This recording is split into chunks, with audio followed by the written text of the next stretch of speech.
This is the future.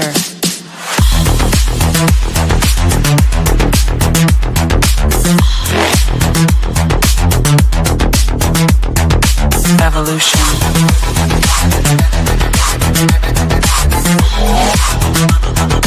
This is the future.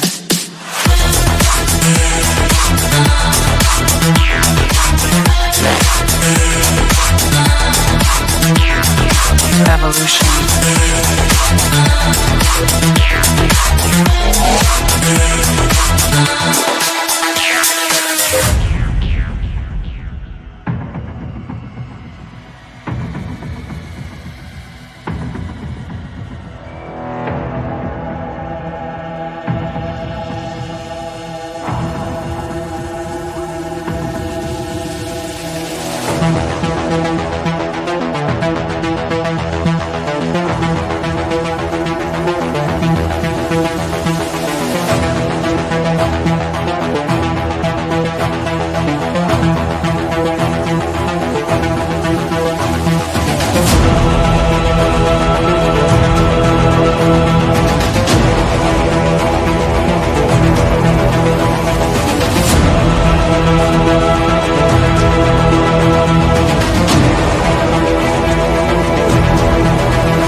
This is the future. Hey guys, how's it going? Matt from Foulball Productions here. Thank you so much for joining me today. Hope that you're doing well, because I'm doing phenomenally. Thank you very much. This is the 78th, I think, 78th episode of the MFer Podcast, and I thank you very much for joining me. I hope you've had a wonderful week and that things are going fantastically, swimmingly in your life. That's my prayer for you, and I'm sharing it. And I hope that you're having a good old time and whatever the hell it is you're doing. Happy you're here. You know, you could be anywhere else in the world, but you're here with me.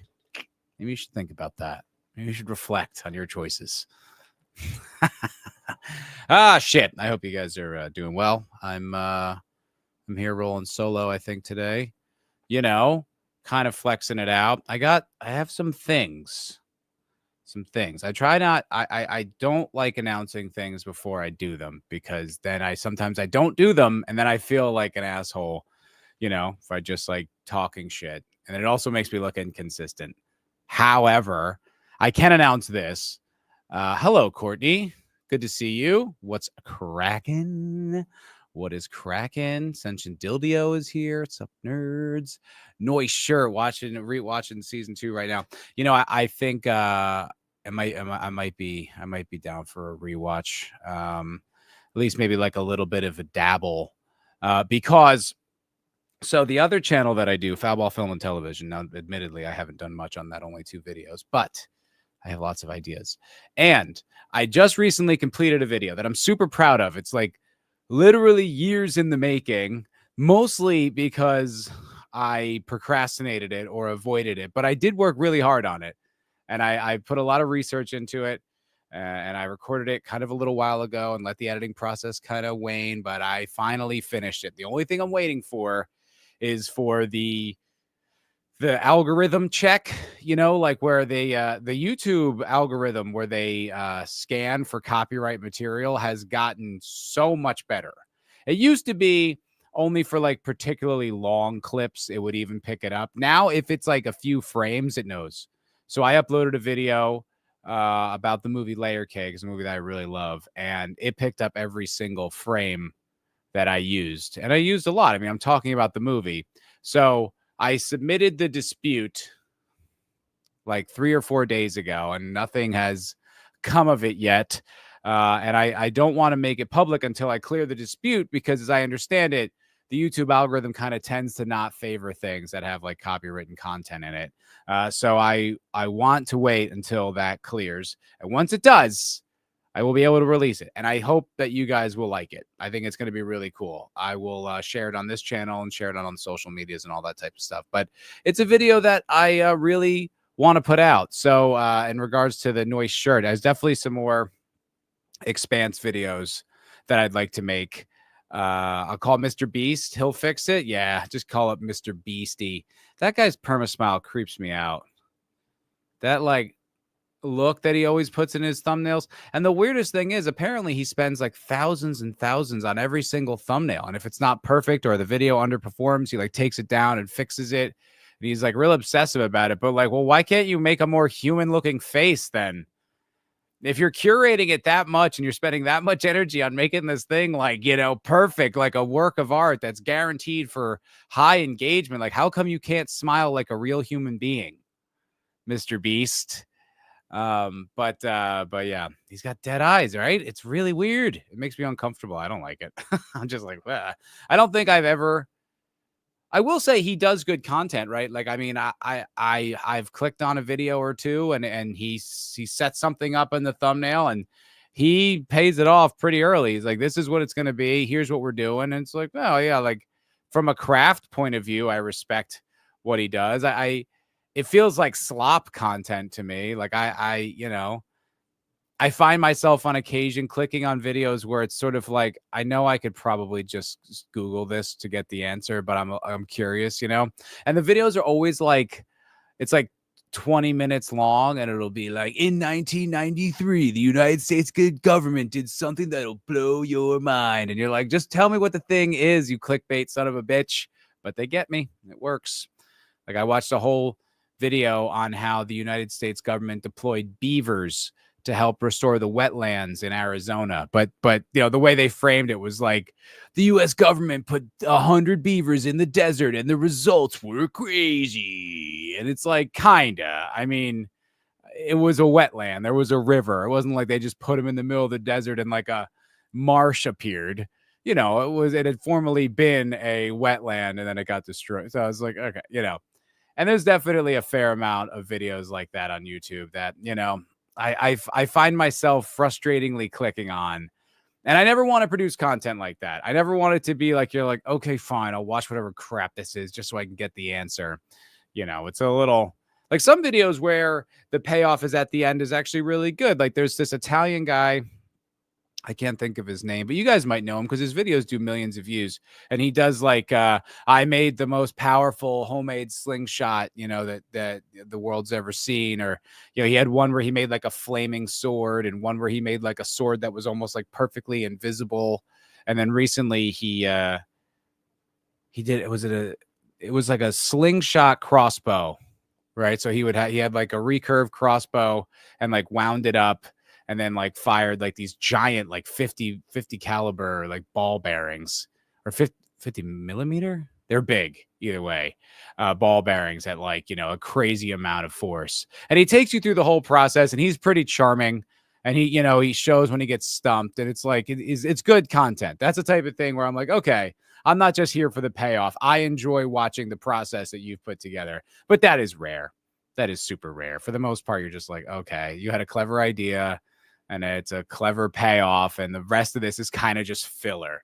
Like, who is that guy? Coyote Johnson or some shit, some name like that. He had Coyote something. And he was a little odd. He's sort of like oddly like, he had like a theater kid energy. You know, he was like a little effeminate, a little too much energy. But he's the guy who would always go into the woods and sting himself with like some crazy insect, you know, like the bullet ant or the whatever that wasp in the Southwest is that like has like the tarantula hawk wasp, I think is what it's called. They're supposed to have like the most painful sting in the animal kingdom, blah, blah. And he would sting himself with it, which was like fascinating content. You know, I was like, this guy's going to have a heart attack one day. Like he's going to put himself into a situation. His body's going to give out. And I was like, I feel like there's got to be a threshold. Like how many times can you poison yourself with horrible, horrible venom and that not have some sort of cumulative effect on your body, you know, your vascular system, your heart? Like, I feel like there's got to be a limit on that. But his videos were like, you know, he would fill you in on it. And the sting was usually like 2/3 of the way through the video. And so you'd kind of watch through the filler to get to the part you really wanted to see, which was him getting stung. So there's an art to it. And it's like, look, you know, you can only do YouTube for free for so long and so much. Eventually, you do need to cultivate some kind of monetization out of it. I'm gonna figure that out one day. But like, it's something you kind of, so it's like, yeah, you gotta play the game. It's like, be nice to be compensated and make it your job. So I understand the hustle. I understand the game, but there's just a lot of Ditto. I hate it. It's slop calculated to a millisecond. No data, all data, no art. Yeah, but it works. It's not the kind of content I'm interested in. I'd rather just watch Carl Benjamin just talking at his camera for 10 minutes on whatever subject, and then he just fires it out. He's super interesting. It's like I've overthought it when it comes to making videos and like, oh, I need to, learn After Effects and do all these like little effects and sound effects and stuff like that. But it's like, not really. I mean, some of the creators I find the most interesting are just talking to a camera. They happen to be really good at it, but it's the type of thing where it's like, you don't always need all the pizzazz. Sometimes it helps, and sometimes it's like a brain hack, as you're saying, all data, no art. It's like advertising, right? Like it's worming its way through your nervous system and manipulating you into watching the content. But it's not like a reciprocal relationship where, he creates something really interesting and you get that kind of enjoyment out of it. He gets the enjoyment that you enjoy it. That a lot of that it really is. It's like a machine. It's like an algorithm meant to hack your brain. And it's kind of, that's a low existence. I remember when I first started getting into YouTube, I was looking up, how to do YouTube videos on YouTube. And then there were some people who were like, oh, here's what you do. You just steal other people's videos and then upload them onto another channel, successful videos. And then you just make income on that. I was like, that's so predatory. That's like, your advice is to pirate, like, and sell. Like, why don't I just go steal goods and sell them at a swap meet? Like, that's so disgusting. Like, that's what you're advertising. I imagine you probably can't get away with that now, but this was 5 years ago and probably the algorithm wasn't as sophisticated. And I was just like, ew. But it's like all the bot farms on Twitter, right? The engagement farming. I mean, sorry, the bots engagement farming, where it's like, people come from a country where $17 is a lot of fucking money. And so, yeah, they're going to farm some engagement with a bunch of divisive bullshit that they know will get the algorithm clicking. And I mean, that's always going to happen. If there's an incentive to exploit it financially, someone will. It's just human nature. Usually someone exploits it first and then something good comes out of it. Listless receptionist. We have a lot of beavers in Canada. Jesus Christ. I mean, that's a little forward. It's a little gratuitous this early in the show. And they're actually quite destructive to the ecosystem. I know. I've been saying this about chicks for fucking years. They ruin the ecosystem. Typically the political ecosystem, but any ecosystem you put them in, they fuck it up. That's what I'm saying. Oh, you mean the animal. I understand. Now I get it. Hello, Listless. Good to see you. Carl Benjamin is interesting as the UK destroys itself. Boy, howdy. That is going on. I do, I only have so much patience or threshold for that content because it's not my country. But I do, I think it's interesting. And he's so articulate and intelligent and like well-read that he can debate things. He's also got a real cool, like, just kind of like dad energy, just like peaceful, not like doesn't get emotional. Like every once in a while gets upset, but he just is able to handle these things and kind of let it, bounce off him. He doesn't get mad. It's just like, fuck yeah, Carl. He's a man. I like Carl. What's up, Cotton Ministries? Hello, sir. Hello. Nadia. Hello. What's going on, Nadia? How you doing? What's cracking? I feel like I'm too mean to Nadia. I feel like our relationship has just become pure antagonistic, and I don't like that. I don't like that, Nadia. Here's my olive branch. Here's my proverbial olive branch that I'm extending to you the next time we stream together, which is supposed to be tomorrow, right? Oh shit! Did I make plans? I think I forgot I was supposed to do that. Oh boy, better get that straightened out. But well, anyway, good to see you, Nadia. How you doing? It's hard for me to type that, but I was being serious. Yeah, I'm sorry. I'm a child. What's up, Zax? Sax, how you doing? Olive branch because I'm Middle Eastern, racist. You know what? I take it back now. No more. No more. No more. Anyway, so layer cake video will be out as soon as it clears, as soon as the copyright clears. I hope you're gonna like it. I think it's a good video. It's very packed with information. Whereas if you like the movie already, you'll get a lot out of it. And if you don't, it should be a pretty good commercial for you to go watch it. I think I did a good job there. And I think it's like a good discussion. It's only about spoilers towards the last third.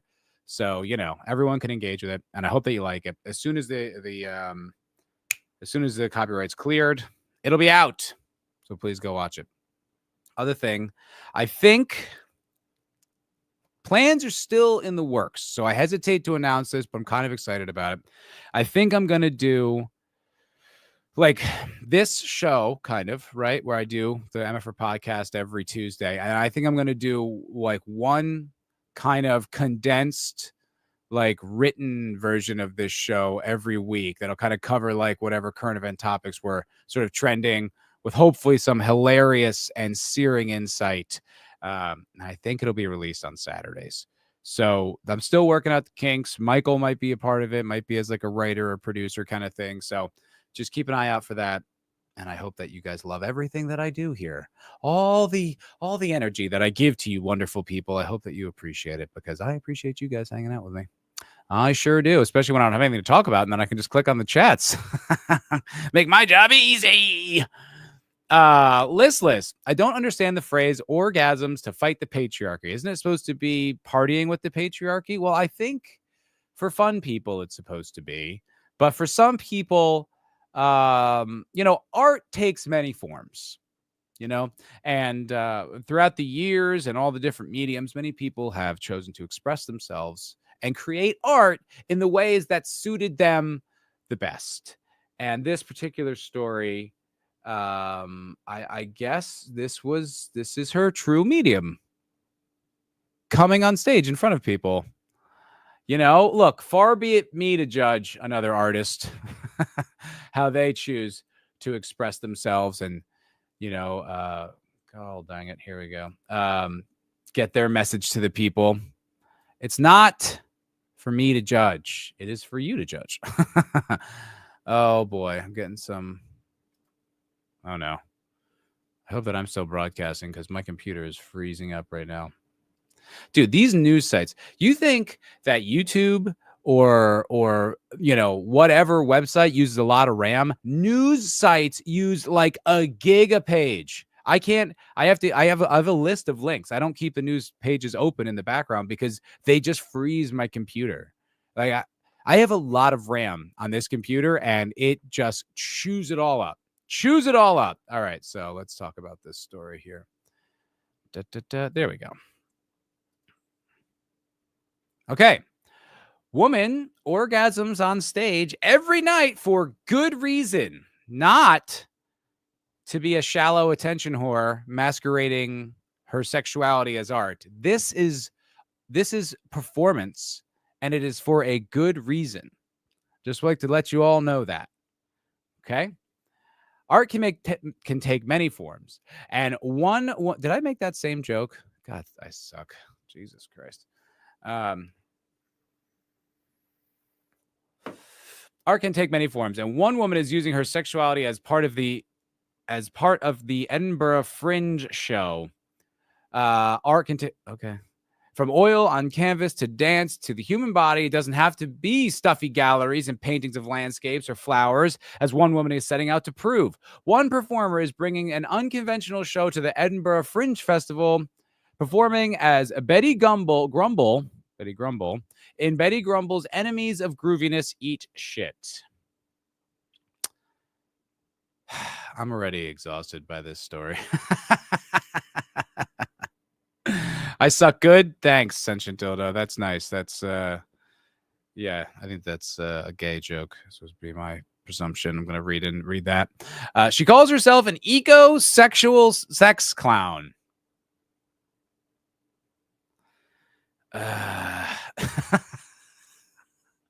An ecosexual sex clown, and will be performing in a way which might raise a few eyebrows. Performance is said to be clowny, silliness, fleshiness, poetry, and it's the essence, and it's and in its essence is deeply queer.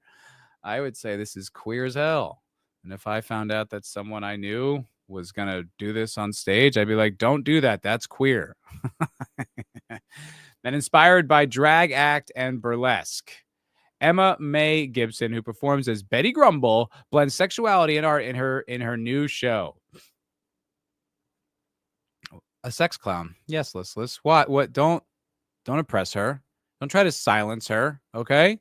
She's expressing herself. For you, by the way, for her fellow females, this is art, feminist art. All right? I can't compute that. I'm blue screening right now. Yeah. Just let them out of the kitchen, they said. Just let them have equal rights, they said. Just let them vote, they said. And now she's a sex clown. A war mask against the patriarchy. What the fuck is she on? Well, is she a squirter? I don't know, Zax. Let's find out. The Australian, what the hell's going on? Where's Big Ship so I can trash Australians properly, and he can maybe go tell this girl to knock it off. Or if there's anyone who's Scottish out there, I don't think I have anyone from Scotland watching this show, but please go to Edinburgh and throw green dildos at her.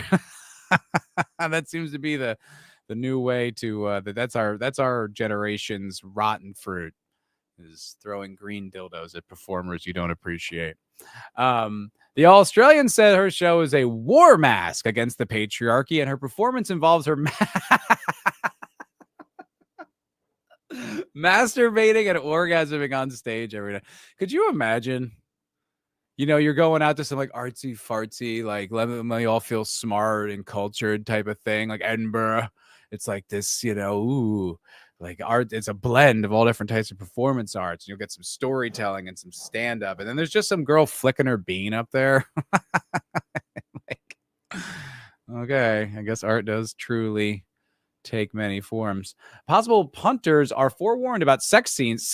She's just up there masturbating. That's not a sex scene. And joyfully wetter full frontal nudity. This is just stripping with extra steps. That's all this is. This is just stripping with extra steps. This is not art. You're not performing. You're not fighting the patriarchy, you demented retard. She has dubbed the climactic moment the grief come. I bet providing a lot of people with grief, like your family and friends and people who know you.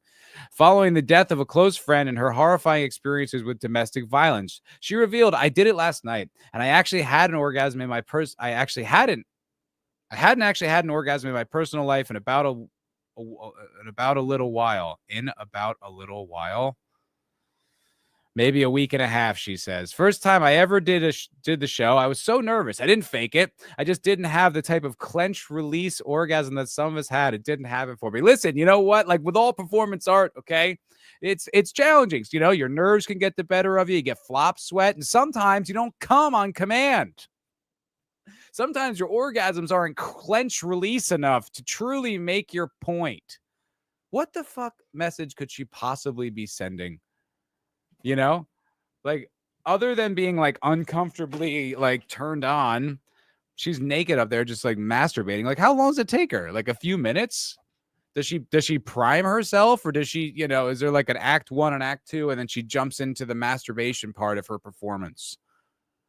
Does she do it with just her fingers, or does she help with a tool? Do you have to just sit there kind of like awkwardly looking around as you just hear and then she comes and everybody claps? I don't get it. I honestly don't. Like, it's funny to make fun of, but like, what could that experience possibly be other than like uncomfortably erotic or like really weird and just sort of odd? She managed to talk herself out of her nerves. Oh, good for her. She's a real warrior. She's really brave. And had a real orgasm every time since, describing it as a big one. However, like any sexual act, she finds it can take longer if she's feeling nervous or awkward for whatever reason. Yeah, why would you ever? What affliction could ever hit you where you feel awkward? You know, being on stage at an art festival, masturbating for strangers. Why would that make anyone feel weird and awkward and uncomfortable? I can't think of a single reason. Jesus Christ, man. Scan this woman's brain so we can cure whatever disease she has. Unbelievable. Gibson is a believer in ecosexuality. Dude, I will never forgive what the liberals and the commies have done to the brains of just countless women. Just turn them into zombies, carrying out their political will in increasingly cringe and obnoxious ways. I'm not a prostitute. I'm not a stripper. I'm not a sex worker. I'm an artist, and I am using ecosexuality as a sexual identity, she says. She says Zax, so you can't clip that. I know you'll do it anyway. She said it's where people reframe the relationship with the earth from mother to lover. What are you talking about? This goes on? Like, how long is this article? I've skimmed it. I didn't know we had to listen to the interview with her. It's about coming into erotic and sensual relationships with nature, with fire, with our perspirations, she says. She uses her show to process her grief and anger she felt about her life experiences and losses. And she says the show, okay, all right. I've had enough of this idiot. We're done with Mary Berry Grumble or whatever her name is. Like, you know, like, honestly, right? Like, you'd never get her to admit anything else other than what she's saying out loud in public. But like, if you could somehow get inside her brain, truly, like, what are her motivations? Are they just as callous as, like, I just want attention and this is a way to get it? Like, it might very well be. And she, it's like it's a big thing in Europe, right? Like France, the girls are always ripping their tops off whenever there's some kind of protest. And you're like, nice, I guess, but I don't care. Like, you didn't ingratiate me into your cause anymore. So, like, after she performs, does she feel that she's impacted people in a way that'll reduce domestic violence? I feel like, if anything, you probably, a couple goes out to this show to see the arts and some guy's watching this girl masturbate on stage. I feel like it probably it's going to create more domestic violence when his wife just starts beating him for enjoying this girl masturbating in front of them. I have no words. I know the Fringe Fest is one of these things that I think anyone can just go. I don't think you need to qualify. It's like, as long as you can sell tickets, because I think you have to pay to go, and then your tickets pay for your slot there. So I don't know if they approve this, but good Lord Almighty. Good Lord Almighty. Another pig whore being surprised. Cotton Ministry with the subtle jab. Shippa gone missing. Yeah. I messaged him on Twitter. I have not heard from him. I hope he's doing okay. I know that he was going through some rough stuff, so hope Big Ship is all right. I like that guy. She didn't make the cut with this shit on OnlyFans, clearly. Well, that would be the move. That would be the move. To have the OnlyFans ready to go and then do this ridiculous shit so you get viral press like this, and then your name, because then people will go to your OnlyFans. That's the move. To just do this thinking it's art or you're making some kind of an impact, that's truly insane. At least if she was promoting an OnlyFans, I'd be like, all right, she's an entrepreneur. She's trying to get that bag. But this is like insane. This is absolutely insane. Your political takes drove Shippa off the internet. Are they that bad? I try to be based. Am I not based enough? Okay, I do support Israel now. Okay, kill those kids. It's all right. They're our greatest ally, after all. I just want you guys to like me and click like on my fucking Twitter posts. Jesus Christ. I was like talking to Michael about this just yesterday. Like, I know there's a lot of like Israel bot accounts out there who like are paid, right? They're probably Mossad or some sort of, influencer deal that they're paid to promote the state of Israel and push propaganda. But then there's people who just do it as a hobby.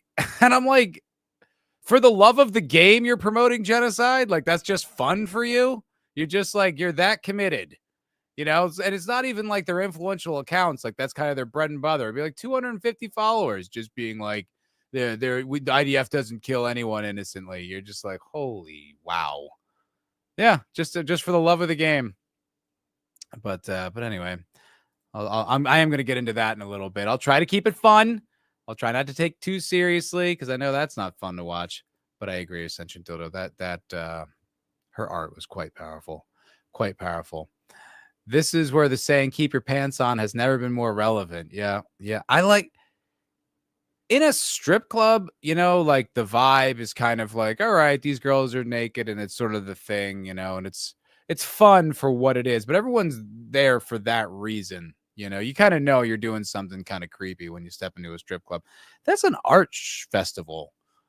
I'm sure there'd be like lots of like, coming out stories about some miserable queer they them girl talking about how she came out to her dad, and her dad's like, you're not three people, you're one. She's like, yeah, accept my pronouns, and it's like her whole one woman show. I'm sure there's plenty of obnoxious shit, but this is a little beyond the pale. She's just naked up there just masturbating, like, and you can't like enjoy it, right? You can't like hoot and holler like, yeah, you can't like a strip club energy, because that's not the point. The point is to fight the patriarchy. So you're just like uncomfortable because you're a man, so you're naturally responding to this, being turned on, but it's like supposed to be deep, profound, complex art. I would love to talk to somebody who went to one of these shows and see what they thought. I'd like to see her performance and come back and tell you guys about it. Feel like it was weird. It was really, really weird. Why does she think anyone would care? Ew. Well, no, people often do care when women take their clothes off. It's a pretty universal rule for the most part, There can't be a tool. The tools are the patriarchy. That's true. Maybe it's like a butterfly, shaped one, so that it's like nice and feminine and there's no penises involved, and the patriarchy can't get their victory over women. How we're always just trying to just crush femininity, or so. I'm not sure what they say. A dude would get probation for that. A dude would get arrested. A dude would, and rightfully should, get shot. If there's a guy up there just beating it, for feminism or something, yeah, there would not be like glowing articles pretending that this is some kind of a performance art piece and not just what it is, her selling her body. Every time I try to say something about this woman, YouTube swats it down. Really?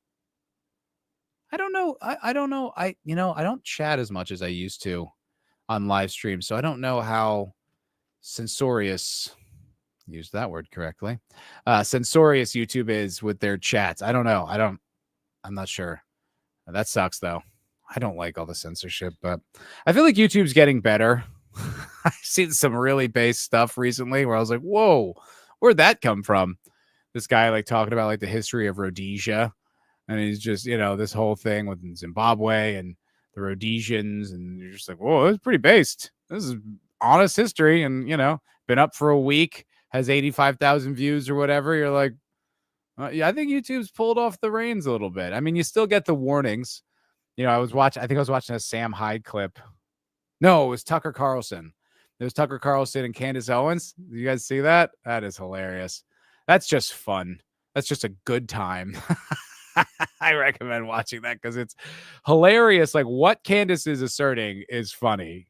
Like, I don't care if it's true or it isn't. It's just hilarious. Her whole obsession with Brigitte Macron as a penis is so funny.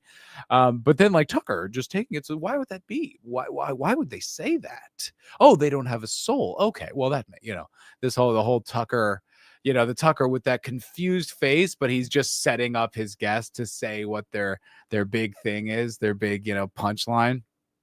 And it's just like, why would that be? It's so funny. It's just killing me. I don't care about the politics of it. He did a great episode with Daryl Cooper about the whole Epstein thing. That was like just genuinely interesting. But the one with Candace is just funny. It's just a good time. I don't know. I'm not sure where YouTube's at with their censorship recently. Let's spread the rumor she's faking orgasms on stage, root her artistic credibility. Good call. Absolutely. Yeah, we should. start like a campaign. I got ripped off. I went to Edinburgh and she faked the orgasm the whole time. And believe me, I know fake female orgasms. It's all I've ever seen. That's all I know. This is like essaying people, kind of. A little bit. I mean, you know what you're signing up for. She's not springing it on you. You know, like, you know that's why you're like, I'm sure there's some warning or waiver or something to like let you not go. But Jesus Christ. I'm sure Bonnie Blue tells herself that in the mirror too. Every time I think about that, I get a little like, like, and genuinely, not performatively, I get like a little grossed out every time I think of Bonnie Blue. It's really disgusting. She should process her grief with Jesus and spare anyone that display. Yeah, I mean, you know, this isn't processing her grief. She's just a shallow person who probably doesn't have anything else to offer anyone. So this is what she's pulling out of her ass, pulling out of her coochie to quote perform on stage. I don't know. How much does the dude that cleans the stage get paid? I bet they could probably get volunteers. I bet they could get some guys to do that job for free. I would imagine. There's a lot of creeps out there.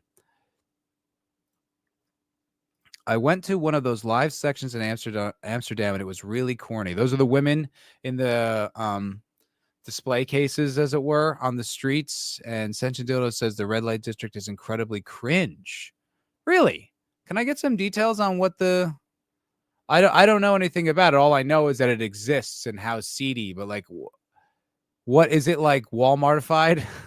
Like, what's so cringe about it? I'd like to know. I'm just curious. What up, Final Glance? Hello, sir. Good to see you. Final Glance, was I arguing with you one day? I can't remember. My memory is terrible. I can't remember shit. If a dude called it a sexual ecosystem, he would 100% still be in prison. Yeah. Yeah. I agree. The sex museum was totally creepy too. You guys are having a whole little thing going on here. All right. Fuentes ripped Tucker a new asshole, I hear. I heard about it too. I haven't really looked into it because I detest Nick Fuentes.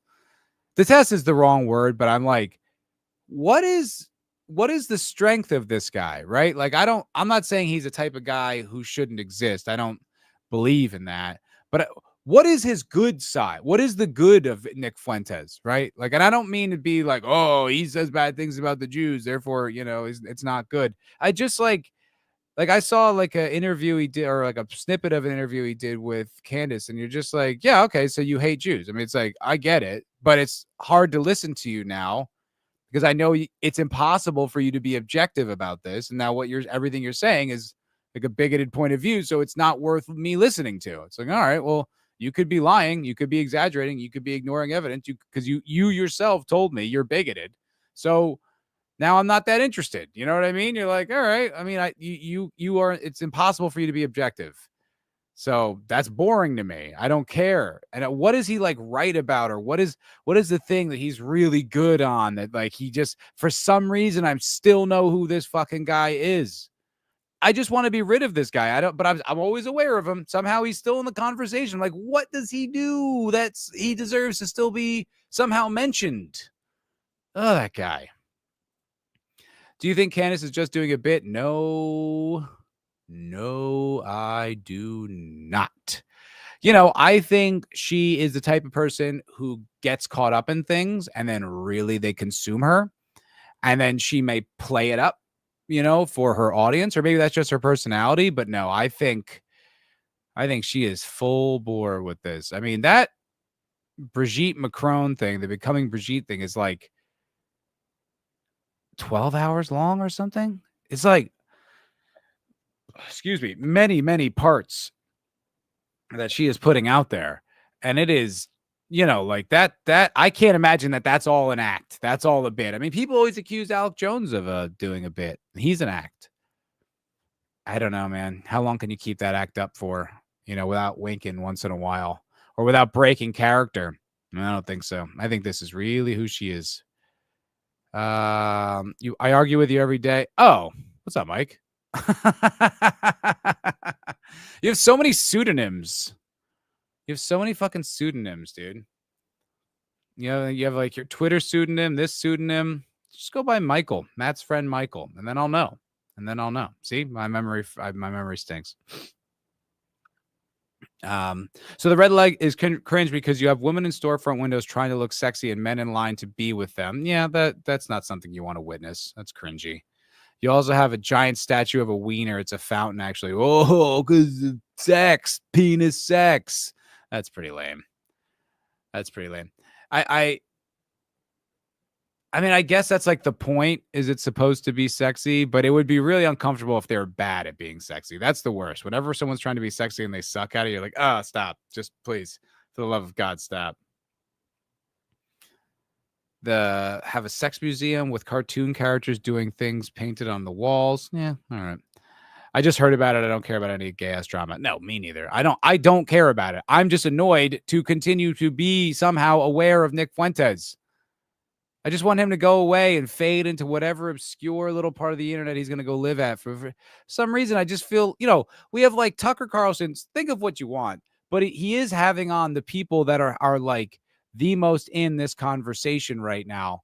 Like the fucking Shah of Iran on his show, and then it's like the other people like Daryl Cooper doing like these incredibly exhaustively thorough history podcast. My guy, Dave Smith, you know what I mean? Scott Horton, and all these people. And then for some reason, Nick Fuentes is always somehow in that conversation. I don't know why.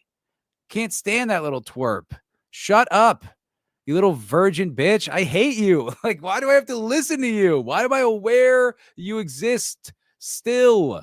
And look, if there's something I'm missing, if he's so right or on the money about something, fine. But every time I ever see him, it's just some little fucking little like wormy shit dick. Shut up. I don't like the gays, but that little fruit spits truth. I guess. I don't know. Sometimes some of the clips I've heard, I'm like, that's pretty decent. But I don't know. When it's all couched in like pure racism, you're like, well, I can't listen to you then. Because it's like, I know you can't be objective. You can't separate out your hate from what points you're trying to make. So that's not interesting. It's like, all right, if I need to go check in on what the fucking Daily Stormer's up to, I'll pop on Nick Fuentes. Other than that, I don't care. And I'm not saying it's like he shouldn't be allowed to say it. I'm saying I find it boring. I don't give a shit. Anyway.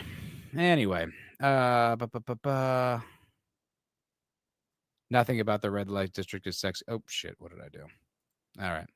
Well, Yeah, I guess that is what it is. All right. So let's go to the lead story of the day because I am going to a show tonight. So I might have to end the show a little bit early, just a little bit. But let's go to the lead story, which is Bill and Hillary Clinton getting subpoenaed to the House to answer for something related to Epstein. Whoa. What? Is this politics? Is this just a smokescreen? Or is Trump really doing this? This is pretty compelling if it goes through. I mean, I'm not expecting there to be any kind of charges on the Clintons, but if even the fact that they would have to be, answer questions under oath in front of the House. What? I just heard from trustworthy people that his dissection of Tucker was splendid. What I keep hearing about Tucker is that they keep saying he's a CIA something. His dad was a CIA something. Maybe it's totally possible. And that might make Tucker, like there's so many intelligence plants in the media. That's very true. However, I've never seen an intelligence plant talk so much shit about the establishment and disrupt their plans so thoroughly and lead the country completely away from what their goals would be in that way. So if he's an intelligence plant, he's either really bad at his job or he's not an intelligence plant. And I assume it's more the latter. But I don't know. Yeah, his dad was CIA or something like that. I don't know. Anyway, back to the main story. Yeah. Bill and Hillary Clinton, former AGs and FBI directors, subpoenaed for Jeffrey Epstein testimony. Look, is this like show testimony? It very well may be. But I don't know if you guys noticed. But this Epstein story's got legs. It's a pretty big story. It's a type of story that swayed like, religious type fanatics, MAGA fanatics away from Donald Trump. You know what I mean? It's definitely put a huge dark mark, in my opinion, of Donald Trump. I've heard Zach say as much. I've heard pretty much everyone reasonable I know has got a much more negative opinion about Trump and the administration after that like debacle. Just move on. You guys still talking about that? Yeah, Don, we are. We're still talking about it. So what my point is, people will be paying attention to this voraciously, very closely. So this might be a show trial. It might not lead to anything, but they are going to have to go speak, and we are going to listen. And that is going to be a fucking circus. That is going to be something never seen before, right? Secretary of State, former two-time president, FBI directors, attorney generals, all being called in front of a governing body to answer for who this guy is and what the hell's going on. Look, I mean, you're going to get these guys are professional liars. They're, skin suit humans, demons masked as people. You'll hear no argument from me. But they are going to have to speak. And they're probably, many of them are good at it. Many of them are very slick. They're not all going to be bulletproof, not every time. And now with social media and the internet, this will be highly publicized. Jesus, excuse me. Sorry, I have a cough button for a reason. My mistake. It feels like they have totally gone into management mode with anything Epstein. This feels different to me. This feels different to me. I don't know. I'm not sure. We're all going to have to wait and see how this plays out. Because it's like, I think the Trump administration is different, but I also think like, he's still a politician. So who knows whether this is all performative, if this all show like, hey, look, I'm going after the deep state. I'm going after the ones you don't like. I did not have sexual relations on that island. Oops. Turns out you did. House Republicans subpoenaed nearly a dozen former federal officials and politicians, including Bill and Hillary Clinton, as well as records from the Department of Justice on Tuesday amid an expanding probe into the deceased pedophile Jeffrey Epstein. Dude, look, usually when shit like this goes down, it's always some like low-level guy, right? Like it's usually some assistant of an assistant or someone down some like smaller desk. It's never the former president and Secretary of State and FBI Director James Comey and Robert Mueller all coming to answer for this shit. This is crazy. Look, I don't think anything very dramatic will come out of it, but I think they're going to have to speak on camera in front of the House. And I think that's going to be pretty goddamn interesting. The officials, including former FBI Director James Comey and Robert Mueller, as well as 6 ex-U.S. Attorney Generals, Attorneys General. Is that how you say that? Attorneys General? Is that how that's said, or is that a typo? Attorney Generals or Attorneys General were compelled to testify before the House Oversight Committee. Oversight Chairman James Cormer, Kentucky, announced that the move days after the Department of Justice officials interviewed Epstein's accomplice Ghislaine Maxwell. Whoa. Is that a result of, or is that just the succession of events? Did Ghislaine Maxwell sing? Did she spill the beans on who was going there and who was doing what? She's serving a 20-year sentence in a federal prison for conspiring to sexually abuse young girls for no one, apparently, just for Jeffrey Epstein. Totally plausible, totally reasonable, especially when this painting hangs in Jeffrey Epstein's house. No connection, no reason for that. These are all just coincidences, and it's anti-Semitic, actually, of you to connect Israel, even though her dad was a Mossad guy. Listen, that's racist, and we don't put up with that here in Foulball Productions. No, we don't. No, we don't. The facts and circumstances surrounding both Mr. Epstein and Miss Maxwell's cases have recently received immense public interest and scrutiny, Comer wrote in all of the letters. While the Department of Education undertakes efforts to uncover and publicly disclose additional information related to Mr. Epstein and Miss Maxwell's cases, it is imperative that Congress conduct oversight of federal government's enforcement of sex trafficking laws generally, and specifically its handling of the investigation and prosecution of Mr. Epstein and Mrs. Maxwell. Wow, that was a long sentence.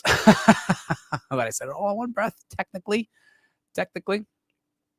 Only 3 sitting U.S. presidents and 4 former commanders-in-chief have ever testified before a congressional committee. Whoa. Making Bill Clinton a potential 5th. Former federal prosecutor and defense attorney Nima Rahmani told the Post that it would be very surprised if the 42nd president were to appear before the committee scheduled. Noting that Clinton, as well as attorneys general, could claim executive privilege and spurn the subpoena. Damn it! They could slime their way out of it. What about Hillary, though? Huh? What about Godzilla?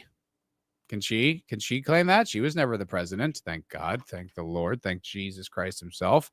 The Epstein investigation kicked into high gear after President Trump faced backlash over a 2-page memo released by the DOJ and FBI July 6th that found a systematic review of evidence uncovered no so-called client list of rich and well-connected associates implicated in sickening crimes. Listen, I never believed that there was a physical list. I think I said as much, I don't know, years ago. I never believed there was just some document that just had powerful people's names, what date they banged how many kids. Like, that's who would keep a record of that? Even for blackmail purposes, I just feel like that might get you killed. You know what I mean? That you kept a record of that. So I never believed there was, but nothing to see here. He just killed himself and there was nothing else connected. No, I'm not buying that. I'm not buying that either. You're going to have to do a little bit better. So, I don't know. I mean, like you said, maybe Clinton won't sit, but Comey's going to have to sit. Hillary Clinton's going to have to sit. Mueller's going to have to sit. All these powerful people are going to have to sit. And they're going to have to answer for this Epstein thing. I don't know. Look, I don't, like I said, I don't know if this is a circus. I don't know if this is political optics. I don't know anything, but I am curious. I feel like he's not messing around. If this is coming out, if this is happening, someone's swinging big. The whole thing, like implicating Obama and Russiagate, doesn't really matter, but it's one of those things where it's like, dude, I remember when that story first broke, which was almost immediately after Donald Trump got elected. And I remember all the liberal chicks in LA were absolutely melting down. They're like, did you know that he actually Russia hacked the election with Trump? Did you know that? They believed it. And now Tulsi's saying that there's evidence. There's documented evidence that Obama was the one who set it off, and they all worked together to protect. They all colluded to overthrow a sitting president because they didn't like him, because he wasn't going to go along with their program because he was a wild card. That's collusion. That's stealing an election. I mean, that's literally, I don't know if it's literally, but it's treason. It's treasonous at the very least. And that came to light.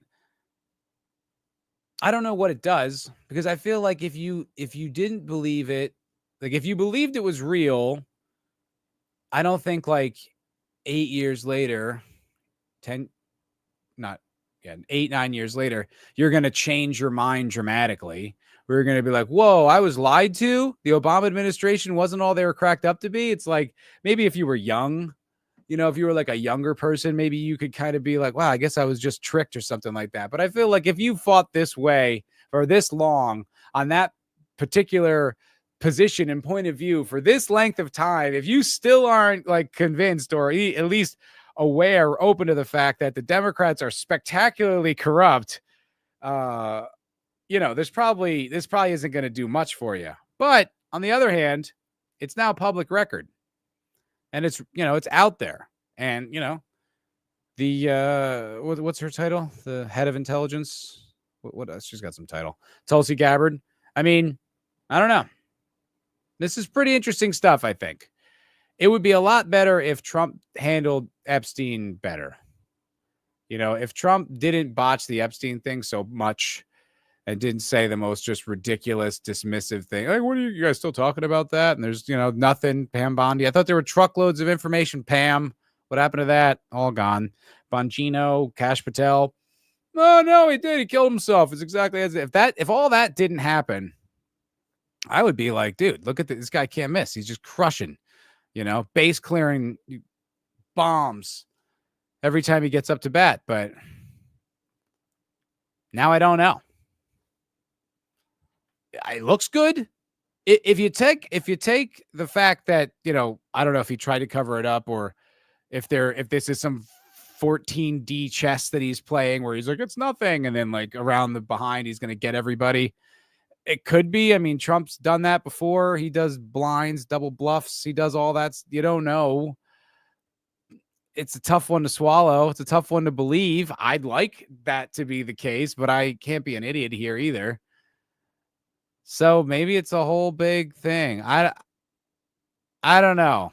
It's and coupled with some other developments, it's hard for me to believe that this is all on the up and up, and this is actually a super noble thing that he's doing.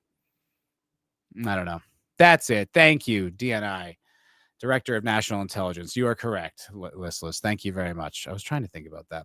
Feelings don't care about your facts, Matt. That's right, bro. And I'm just here to spit those hard facts. I don't care who gets offended. I don't care who. This generation's so offended. There are so many boomers out there who are like, seriously, like 8 years behind the conversation. It's crazy. It's like, dude, get off the internet, pick up gardening or something, get a hobby, go make birdhouses or whatever. But like, I don't think internet discourse is your thing. Making jokes and observation. Like, I think if you are still under any kind of an illusion that they were ever offended, like in the sense that their feelings were hurt and they were expressing that kind of outrage, if you're still under that impression, like, yeah, just, go like identify what type of cardinal that is in your yard, go play golf, but you can't be a part of the conversation because it was never about offense. It was always about power. And if at this point in 2025, you're still not keen to that, it's time for you to go get another hobby. And it can't be internet politics because you suck at it. Listless. This is likely purely performative. Seems too nice and tidy and a distraction. Like I said, we'll see. I have no idea. I'm sure they'll investigate themselves thoroughly and find no wrongdoing. Very likely outcome. Could very well happen. Could all just be a show trial so Trump can save face and be like, look, I tried to investigate all the people who did the bad things. I don't know. I'm not sure. I mean, look, the truth of the matter is he got inaugurated in January. It is August. We're talking not even 8 months yet into a 4-year term. Not really going to be able to say how it all shakes out till it's all said and done. I think the Epstein thing was a huge speed bump, and it's one that we may never come back from. I'm not sure. I don't know. It was big, though. It's a tough one. It kind of rattles your faith. So we'll see. I don't know. I'm just here to point at things and laugh. That's what I'm going to do. Damn, he looks skeletal these days. I mean, look, in Clinton's defense, there's only so many toddlers' blood that you can suck the life force out of to keep you going. Eventually, you're going to run out of them. So he's doing pretty good considering. You know what I mean? That stack of toddlers has got to be big. Did you ever see that South Park episode where Christopher Reeves starts getting stem cell treatment, and then like the way he does it is he cracks open a fetus and like sucks out the like the essence for life? That's how I imagine Bill Clinton feeds.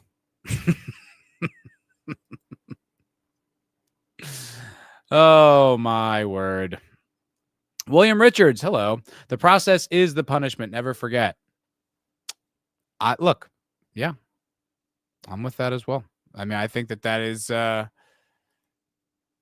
It's going to be humiliating. We'll see what happens. I mean, look, also, like, if Clinton recuses himself because he's like, hey, executive privilege, what does that imply? I mean, geez, people have been calling Trump, hashtag pedo president for kind of a while now, a few weeks now. That's a hashtag that ain't going anywhere. What does that say about Clinton? He won't even talk about it. Why? What do you have to hide? Wouldn't you want to help? Wouldn't you want to help these poor victims?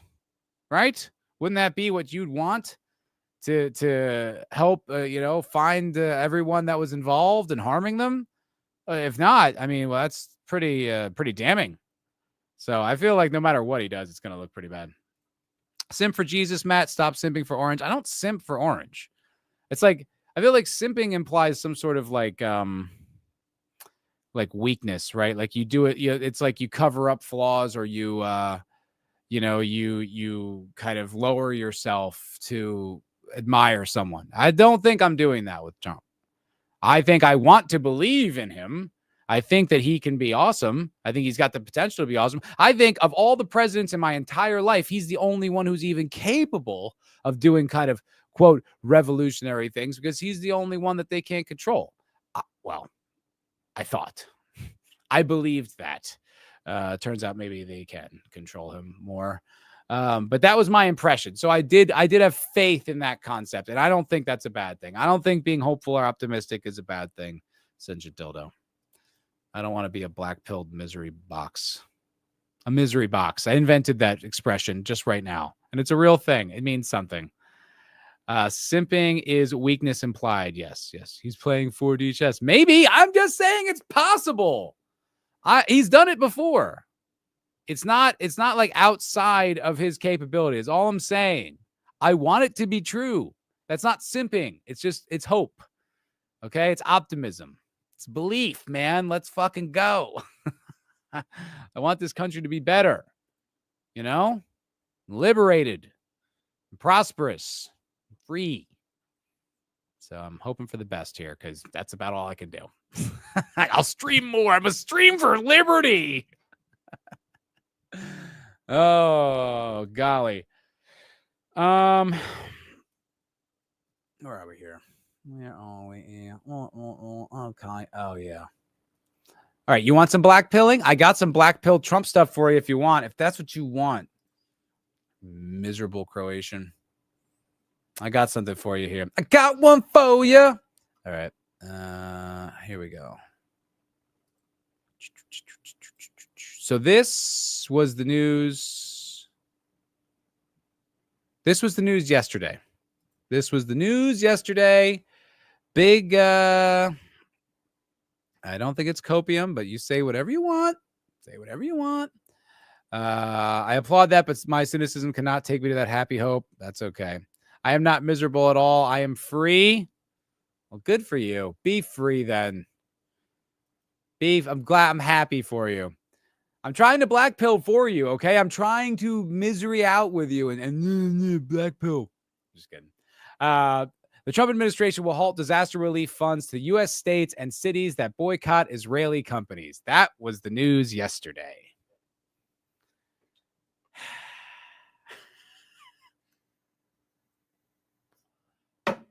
That was not something I wanted to read. And then I did some follow-up research, i.e. Grok, to see if this was real, and it was indeed real. And then there was a whole bunch of politicians, like, talk about simping, Sentient Dildo. There was a whole bunch of, this is Congressman Randy Fine. I started this trip, as every trip to Israel, dropped my bags and walked over to the Western Wall. No entourage, just me. It's a fucking United States representative. I prayed for @real Donald Trump and his leadership of our country and the world. I prayed for America, blah, blah. I prayed for Israel, that it may win our collective war. Our collective war. We are in a collective war against the Muslim terror. Did you know that? We are. We, as in, he just roped America into this shit. We are not. We have been roped in, but we are not. We're not worried about it. He prayed for the hostages being held by the Gazans. Didn't pray for the Gazans who are starving to death. Obviously not. Prayed for his family. This is Congressman Randy Fine. Congressman Randy Fine said that. Got this one. This is Mike Johnson delivering a speech at the Wailing Wall in Israel, telling Christians that the Bible says to stand with Israel. It's in the Bible, folks. It's so that mass child murder, it's God's will. All right. This is how it's supposed to shake out. This thing. So yeah, so that was and then Netanyahu approves a plan to fully occupy Gaza. So these are what our president, our leaders are aligning themselves with. Zax, are you guys still talking about Israel? Are you guys still talking about Israel? Yeah, I'm sorry. You know what? I should move on. Hey, look, it's Lukey. I want to see some positivity. Look who it is. It's the big old fuzzy fluffin. How you doing, bud? Now that's some optimism for you, huh? That's a reason to not be cynical. This big old floofy man. I know you guys love Luke. Luke's in the chat. But I will say this, though. See, this is why you can't black pill. This is why you can't be miserable, right? Okay, so that looked really bad. When I saw that thing that Trump put that out there, I was like, what? You're going to deny FEMA? You're going to deny federal aid if people boycott companies from a foreign country? What? Like, that's why. And then, see, this is why you don't black pill. They fixed it. They changed it. They got rid of that provision. They deleted that provision because everybody with the outcry was so tremendous and huge and widespread. And people were, and look, apparently, like, I was listening to Scott Horton the other day. He was on Dave Smith's show, I think last night, actually. And he was saying that he was reading this poll, something that, like, 50% of Republicans do not approve of what Israel has been up to. And I think, like, that number, like, explodes after you get 40 and under. So I don't the American people, I do not think support this Israeli shit. And I think the more we learn, the more transparent it becomes, the more information we get, the more clear it is that I don't think I don't think our greatest ally is doing much for us. In fact, I kind of think quite the opposite.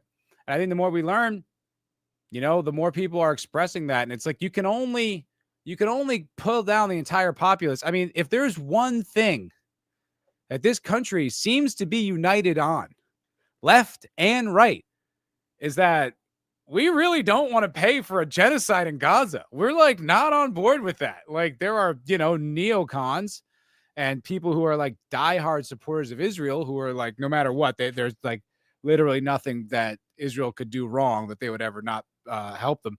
But as people, as a country, the left has been screaming about it for forever, since it popped off pretty much. And I think that made a lot of people hesitant. They're like, oh, there's people that are wrong about literally everything and are the most cringe, like deranged lunatics and, like, have, all they do is have meltdowns and, want to force pronouns on kids and carry on endless fucking horrible narratives. They're right about this particular issue. Really? Yeah. As odd as it is to swallow, yeah, they are.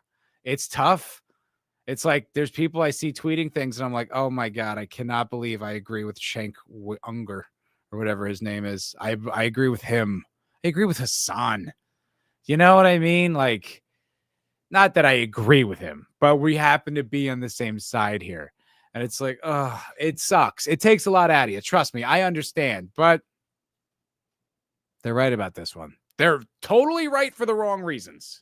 Way wrong reasons. All they see are black people and white people, or brown people and white people, and they know what side they're on. It just happens to be the right side in this case. It just happens to be correct. Matt's search history is just Dave Smith and Scott Horton and Daryl Cooper and Tucker Carlson and just, any objective observation of the situation. I don't really think you need a commentator to point out that starving children to death and bombing them isn't cool. It's not cool. You know, it's just not. It's just not. Republicans over 50 versus everybody else. Yeah. Yeah. We need it. Like, that's the thing. It's like you need them for certain things. But this whole Israel, the Israel thing, they just baked into our brain. It was what's the guy's name? Mearsheimer. Robert Mearsheimer? Professor, author. He was on Tucker. And he walks through the whole thing. And I was like, totally. Yeah. It was just that, for years, like when narratives and media were captured and there wasn't like alternative sources, and you had to really go out and not only like read books, but somehow find the one book that was the one that would defy the narrative. It's like in America, we always just thought Israel was like the victim. That was the narrative we got. It was like, immediately following the Holocaust, like Israel starts this country and dude, out of nowhere, 3 Arab nations just invade and attack. And they've just been fighting off this endless horde. Well, all they want to do is exist. That's all we get. That's like we don't hear any of we don't hear the true story, first of all. The reason that those 3 states, the 3 nations invaded was because there was hundreds of thousands of Palestinians streaming into their country from the atrocities that you committed, like shelling villages like that. We don't get any of that. We just get these, and they're like, hey, they're like us. They're our allies. They're Western. They're democratic. Look at these backward Muslims. Like, obviously, who you support. Yeah, until you dig into it at all and you learn anything about it. And you're like, oh, my God. And we're paying how much to support this? I don't see the support in this country. I don't see it. And I think, like I said, it's one of the few things the left and the right happen to be united on right now, which is a man of war. What's up, dog? What up?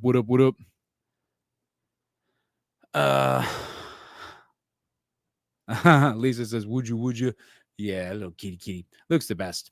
Luke is a much better sidekick than Jed. I would agree. He's far more insightful. I kind of like whatevs, but they still have the West Bank. OG Caliphate wouldn't be an issue without homegrown traders running shit. I don't know what you guys are talking about. The biggest takeaway from this is that Republicans need to always chimp out. Chimping out at least chimping out got at least a half-hearted walk back. Trust the plan, didn't get anything. I agree. And I think like it's impossible. One of the things to say about the president, however you feel about him, if you think I'm fucking simping, sentient dildo, he's got his finger on the pulse of what people are, into. Like he knows. And I think you can't not feel it. You cannot, like, I just feel like it's pretty widespread. I talked to my 2 boomer parents who, they're wrong. They're on everything. They're always on the, cooked mainstream media side. God love them. They're great people, but Jesus Christ, fucking, 20th century psyops did a number on their brain. But even they're like, Jesus Christ, what is all this Israel? What are they doing? I don't really feel like, feels like a reasonable person can't look at that situation. I don't think. And like, there's good people on both sides. It's a little gray. It's like, is it really? They're in a walled off city. You have a blockade. You won't feed them and you keep shooting them at aid stations. What's the gray? What's the gray of it? Oh, they still got the hostages. It's like, okay, all right. Well, it's their only leverage before you wipe them out. I'm not saying they should. I'm not saying that, but it's a little outsized, it's a little bit of an outsized response. And it's not like October 7th was the beginning. Like it was just 2 places just living in total peace. It's just been years and years and years and years of horrible, horrible atrocities committed against the Palestinians. This is just one response. Anyway, I don't know. This whole conversation does start to kind of spiral. Speaking of worst people in the world being right, Nick Fuentes dunking on Tucker Carlson was like watching my dog die. Which side of you are you on that one? Was it really that good? Was it really that? Sentient Dildo mentioned this before. Heard he smoked his ass. Maybe I should check this out. This isn't the kind of thing I thought I'd ever have to give any attention to, but You guys keep mentioning it. Is this the kind of thing I really should check out? I don't know. Lagabolus, Arafat opposed a 2000 settlement because the PLO had to surrender their right to return to Israel. I don't know. It just seems like it's just been a nonstop horror show since the 20s. I've been swallowing Hassan and I don't like it. I didn't say that. I never said that, Zax. That's I'm just saying I happen to agree. I happen to find myself on the same side as this issue, which that's what I think that's like one of the biggest impediments for people on the right to like see it for that, because they're like, I can't agree with them. There's no way they're right about this. They're wrong about literally every other thing. How could they be correct about this one? I get it. I understand. I'm incapable of any sympathy for any of them after July 7th, 2005. None. Wow. You're lying in the sand there, listless. Pretty severe. I recognize that's bias and I'm okay with it. You know, everyone has their the thing. The way I think about it more than anything is it's like it's kind of less important how I feel. Like my own personal feelings is just kind of like we shouldn't. There is no reason why we should be paying for it, right? Like even if it is grayer than it appears, which I don't think it is, but even if it is, I don't think we should be paying for it at all. You know, big tough Israel. All right, go take care of it yourself. It's like you're only tough because like we're, you know, paying for it and using our military equipment. That doesn't make you very tough. Use your Desert Eagles and Mac 10s, you know? All right, I'm fucking talking shit.